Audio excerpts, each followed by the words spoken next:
Bismillah walhamdulillah. Wassalatu wassalamu ala Rasulillah amma ba'd. Baik, barakallahu fikum syekhana. Pertama perlu kita perbedakan terlebih dahulu bahwa orang awam yang belajar agama dengan seorang thalib, seorang penuntut ilmu, itu dibedakan terkait prioritas yang mesti mereka pelajari di awal masa belajarnya.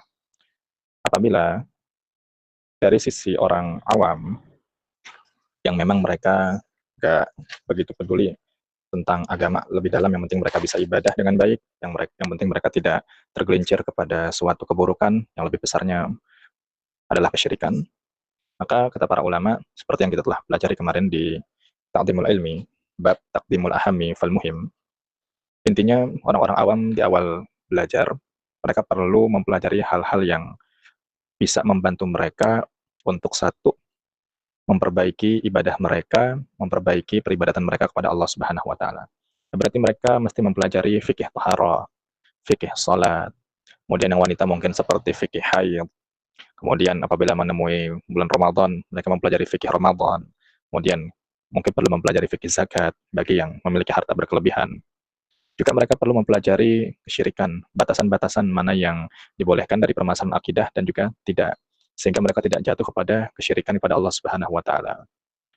Adapun dari sisi seorang penuntut ilmu, para ulama kita sebutkan apabila seorang dari awam telah naik statusnya ke derajat penuntut ilmu, tentu hakikatnya seorang thalib ini telah memiliki basic dasar-dasar dari masalah akidah, tauhidan, dan memiliki dasar-dasar dari fikih.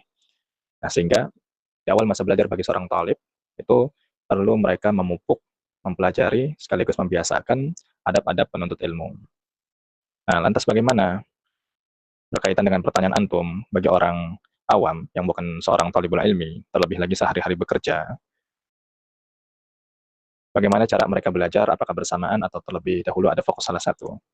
Maka nasihat yang pertama adalah bertakwa pada Allah Subhanahu wa taala.